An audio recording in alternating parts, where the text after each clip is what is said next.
ജമ്മു കാശ്മീരിലെ രജോരിയിലുണ്ടായ വാഹനാപകടത്തിൽ മരിച്ച സുബേദാർ സജീഷിന്റെ സംസ്കാരം ഇന്ന് നടക്കും. പതിവ് പരിശോധനയ്ക്കിടെ താഴ്ചയിലേക്ക് വീണാണ് ഈ അപകടം സംഭവിക്കുന്നത്. ഇന്ന് രാവിലെ 8 മുതൽ 9 വരെയാണ് ചെറുകുന്ന് ബാലബോധിനി സ്കൂളിൽ പൊതുദർശനം നടക്കുക. ഇംതിയാസ് കരീം വിവരങ്ങളുമായി ചേരുന്നുണ്ട്. ഇംതിയാസ്, വേദനിപ്പിക്കുന്ന വിവരമാണ്. അപ്പോൾ പൊതുദർശനം ഉൾപ്പെടെയുള്ള കാര്യങ്ങൾ എങ്ങനെയാണ് ഇപ്പോൾ ക്രമീകരിച്ചിരിക്കുന്നത്? പൂജ പറഞ്ഞതുപോലെ തന്നെ ഏറെ വേദനയുണ്ടാക്കുന്ന, സങ്കടപ്പെടുത്തുന്ന ഒരു കാര്യമാണ്. ഒരു മലയാളി ജവാൻ, നമ്മുടെയൊക്കെ അഭിമാനമായിരുന്ന, ഇന്ത്യയുടെയൊക്കെ അഭിമാനമായിരുന്ന ഒരു മലയാളി ജവാൻ സുബേദാർ സജീഷ് വീരമൃത്യു വരിച്ചിരിക്കുന്നു എന്നുള്ളത്. ഞാനിപ്പോൾ നിൽക്കുന്നത് അദ്ദേഹത്തിൻ്റെ മലപ്പുറം ഉതുക്കുങ്ങലിലെ ചെറുകുന്നിലുള്ള വീട്ടിലാണ് ഇപ്പോൾ മൃതദേഹം ഉള്ളത്. വീടിൻ്റെ അകത്ത് കുടുംബാംഗങ്ങളൊക്കെ ഉണ്ട്. അദ്ദേഹത്തിൻ്റെ സുഹൃത്തുക്കളും കൂടെ ജോലി ചെയ്യുന്നവരുമൊക്കെയുള്ള, കണ്ണൂരിൽ നിന്നൊക്കെയുള്ള ആളുകളൊക്കെ ഒരുമിച്ചെത്തുന്നുണ്ട്. ഇങ്ങോട്ടേക്ക് കാണാൻ വേണ്ടി എത്തിക്കൊണ്ടിരിക്കുന്നുണ്ട്. രാവിലെ 8 മുതൽ 9 വരെ ബാലപ്രബോധിനി സ്കൂളിൽ ആണ് പൊതുദർശനമുള്ളത്. അവിടെ പൊതുദർശനം കഴിഞ്ഞതിന് ശേഷം ഇവരുടെ തന്നെ കുടുംബ ശ്മശാനത്തിൽ ഔദ്യോഗിക ബഹുമതികളോടെ ആയിരിക്കും സംസ്കാരമടക്കമുള്ള ചടങ്ങുകളും നടക്കുക.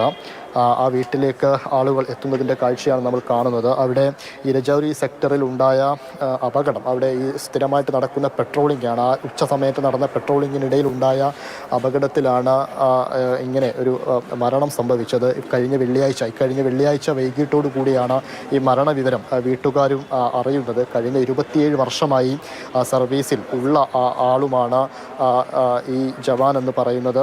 എന്തായാലും കഴിഞ്ഞ ദിവസം രാത്രിയോടെ പ്രത്യേക വിമാനത്തിൽ ജമ്മു കശ്മീരിൽ നിന്ന് കരിപ്പൂർ വിമാനത്താവളത്തിൽ എത്തിക്കുകയും അവിടെ വെച്ച് ആർമി, റവന്യൂ ഉദ്യോഗസ്ഥരടക്കം ചേർന്നുകൊണ്ട് ആ മൃതദേഹം ഏറ്റുവാങ്ങുകയും ചെയ്തു.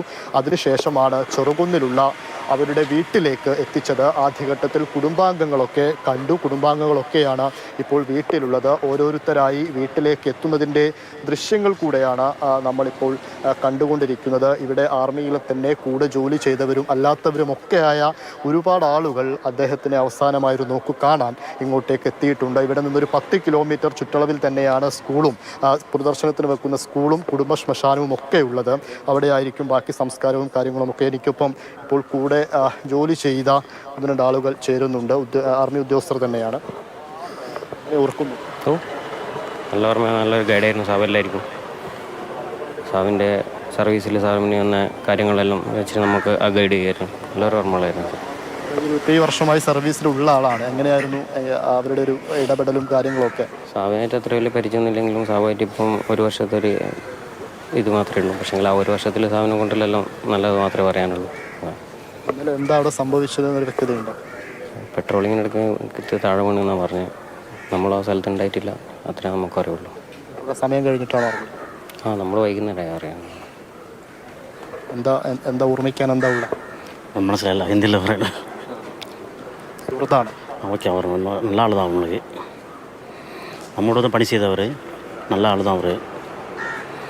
இப்போ அவர் சர்வீஸு இப்போ 26 கம்ப்ளீட் ஆக போகுது.